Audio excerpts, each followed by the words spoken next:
ఓం గం గణపతయే నమః. శ్రీమద్ రామాయణం బాలకాండ 5వ సర్గ. రామాయణ కథా ప్రారంభం. ఇంతవరకు మీరు మన ఛానల్ని సబ్స్క్రైబ్ చేసుకోకపోతే వెంటనే సబ్స్క్రైబ్ చేసుకోండి. అలాగే పక్కనే ఉన్న గంట సింబల్ని క్లిక్ చేయండి. పూర్వం ఈ భూమినంతా ఎందరో మహారాజులు చక్రవర్తులు పరిపాలించారు. సగరుడు అనే మహారాజు సాగరమును తవ్వించాడు అని ప్రతీతి. సగరుడు తవ్వించాడు కాబట్టి దానిని సాగరము అని పేరు వచ్చిందని నానుడి. సగరుడు ఇక్ష్వాకు వంశంలోనివాడు. ఆ సగరునికి 60,000 మంది కుమారులు ఉండేవారు. ప్రస్తుతం మనము చదువుతున్న రామాయణం కూడా ఆ ఇక్ష్వాకు వంశరాజుల చరిత్రే. సరయూ నదీ తీరంలో కోసల దేశం ఉండేది. ఆ దేశం ఎల్లప్పుడూ ధనధాన్యములతో నిండి సంతుష్టులైన ప్రజలతో అలరారుతూ ఉండేది. ఆ నగరంలో ఎన్నో సాంస్కృతిక సంఘములు ఉండేవి. నటీనటులు ఉండేవారు. ఆ నగరంలో ఎన్నో ఉద్యానవనములు ఉండేవి. ఆ నగరం చుట్టూ శత్రువులు రాకుండా ఎత్తైన ప్రాకారములు ఉండేవి. ఆ ప్రాకారం లోపల లోతైన అగట్ట ఉండేది.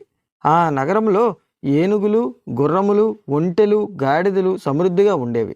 ఆ నగరం ఎల్లప్పుడూ వర్తకమునకు వచ్చిన వర్తకులతోనూ కప్పము కట్టడానికి వచ్చిన సామంత రాజులతోనూ కిటకిటలాడుతూ ఉండేది.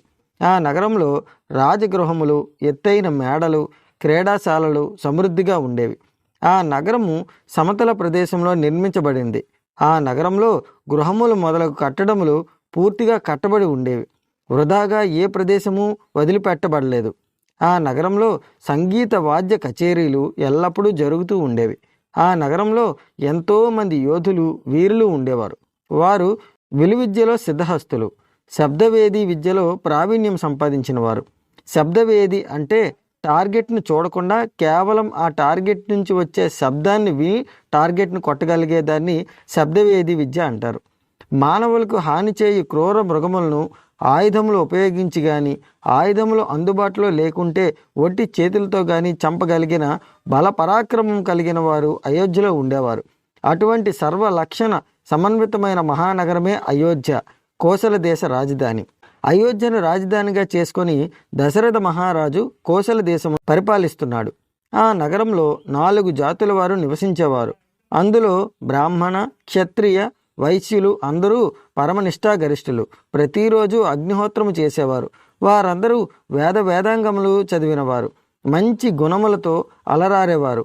నిత్యము అతిథులకు అన్నదానం చేసేవారు. ఎల్లప్పుడూ సత్యమునే పలికేవారు.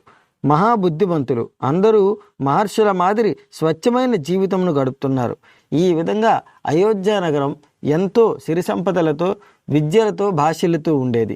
ఇది వాల్మీకి విరచిత శ్రీమద్ రామాయణ మహాకావ్యంలో బాలకాండలో 5వ సర్గ సంపూర్ణం. ఓం తత్సత్. జై శ్రీరామ్.